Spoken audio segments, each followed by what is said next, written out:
Hi guys, welcome to Nate Gray 86. My name is Isaiah, and today we're going to be talking about Black Phone 2, 2025, rated R, 1 hour 54 minutes.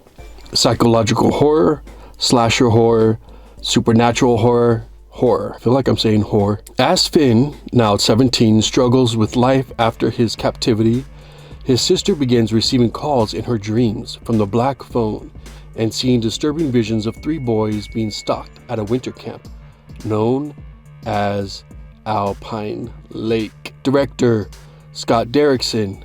Writers C. Robert Cargill, Scott Derrickson, Joe Hill, Mason Thames, Ethan Hawke, Madeline McGraw, Miguel Mora, Damien Bashir. So first, why did I want to go see it? The trailer, it looked cool. It had this Freddy Krueger vibe, and I wanted to see what happened with that person spinning in the air with the blood coming out. That was pretty cool. So what works? As far as the score and the visuals go, the 80s aesthetic it made you feel right at home, and it was like nostalgia turned up. The editing with Sister's first dream sequence, where it has like a grain, very old VHS type, that was really cool. Along with the editing, there was the main titles as well, really chilling. Ice, The Dead Kid Under Ice, that was very effective. And as far as visuals go, the atmosphere, the set designer, the cinematographer, the way they set the design as being cold, frigid in the Colorado area, that was very, very convincing, and it really set you in the moment. The acting and script, they were believable enough. So for instance, where it worked, the script and the story, or the script and the acting, were the slow parts, like the girl and the boy in bed. I think it was Ernie and the love interest, the sister. They were talking about dreams. She's always been criticized of being weird. So he was comforting her and said, "You're not weird," or, that kind of dialogue was really cool. The direction was really smart between the beats of being scared, of character driving dialogue. That was really neat, and I appreciated that.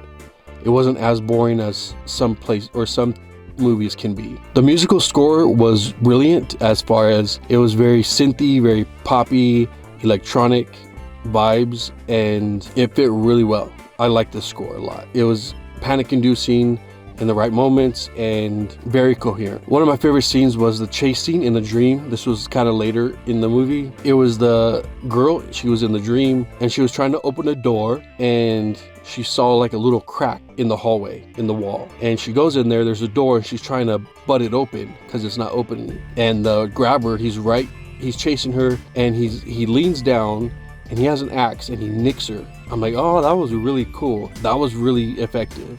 Visual effects, special effects, awesome. They work especially well in the dead kids scenes. And a line I liked was when Mondo, he's talking to the kids, and he says, "Hey, you mean that phone out there? That's deader than Disco."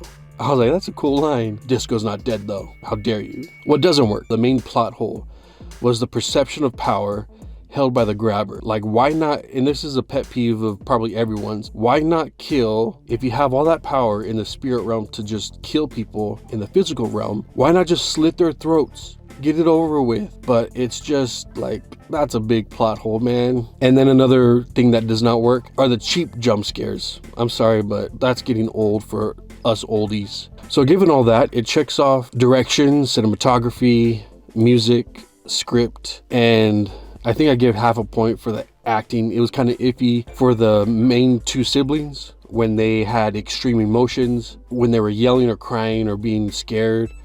It kind of came off like, oh, this is kind of like their proving grounds of trying to break into good acting. So you kind of got to give it to them, but then you're kind of like, kind of awkward. So I'm giving this one an 8. Go see it. It's really nice looking. It makes you just want to curl up in a blanket. I don't know. But thanks guys for watching. Have a great day. Bye bye.